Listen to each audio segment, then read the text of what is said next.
Bonjour! Hier, on est allé passer toute la journée ensemble, Vera et moi, dans son institution. Vera, elle y passe déjà toutes ses journées et c'était assez exceptionnel que je puisse venir lui rendre visite sur place. Et c'était un réel plaisir, même plus une nécessité que je vienne passer un peu de temps avec elle là-bas parce que elle a dû changer d'école tout récemment, passer d'une institution à une autre, d'aller depuis les petits vers chez les grands. Et cette transition s'est faite sans aucun accompagnement possible de ma part parce que tous les parents étaient interdits d'entrer à cause du virus et des normes sanitaires. Donc il y avait toute l'équipe éducative qui était masquée, de gens qu'elle ne connaissait pas, qui changeaient tout le temps parce qu'ils étaient tous en quarantaine les uns après les autres.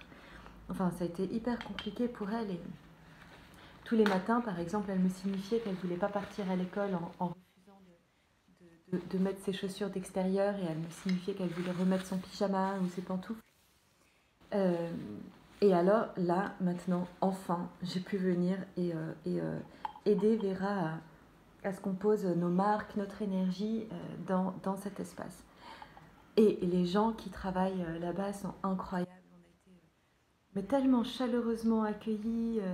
Enfin, c'est tous des personnes vraiment admirables et avec des cœurs gigantesques, énormes, avec un amour fou pour tous ces enfants. Et tous les enfants là-bas sont des petites perles rares, des pépites.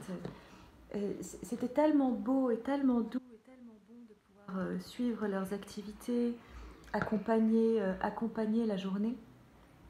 Alors notamment, on a eu une activité qui était géniale qui s'appelle Éveil corporel, durant laquelle ils avaient mis plein de tapis de sol, des couvertures, des coussins, et ils touchaient les enfants sur différents endroits du corps, les articulations, les épaules. Alors moi, j'ai eu beaucoup de chance parce que l'animatrice m'avait pris comme cobaye et comme ça, j'ai pu recevoir le même traitement que les enfants. Et après, ils faisaient passer des couvertures comme ça. C'était sensoriel et très doux.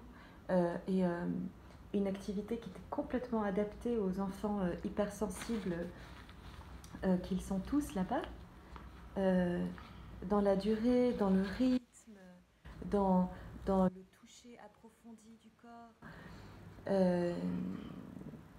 Et c'est tellement beau aussi parce que toutes ces activités se font à plusieurs. Donc il y a autant les animateurs qui mettent l'ambiance, les enfants entre eux qui mettent l'ambiance. Et c'est vrai que ça change complètement. Moi qui ai l'habitude d'être toute seule avec Vera, tout d'un coup, d'avoir toutes ces autres personnes avec lesquelles échanger.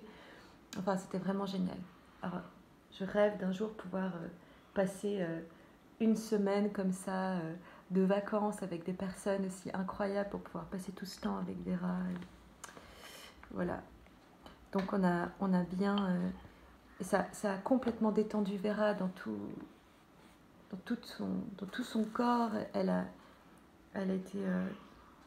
ça lui a fait énormément de bien de pouvoir être accompagnée dans cette transition, enfin, que maman vienne poser son énergie avec elle, qu'on pose notre énergie ensemble là-bas et que ça devienne, puisque c'est déjà un lieu de vie pour elle et que ça devienne encore, enfin, un lieu de vie dans lequel elle peut se sentir dans l'énergie de la maison un peu.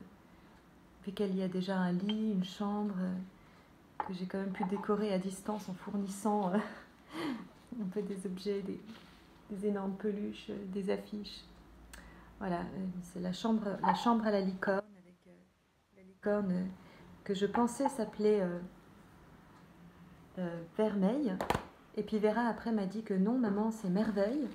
Et du coup, j'ai découvert après, enfin Vera m'a dit hier, mais en fait, on va dire que c'est Vermeil la merveille. Et je trouve que c'est un très joli nom, un judicieux choix de ma fille, qui avait très envie que nous fassions cette vidéo ce matin. Et on vous souhaite un beau week-end. Gros bisous.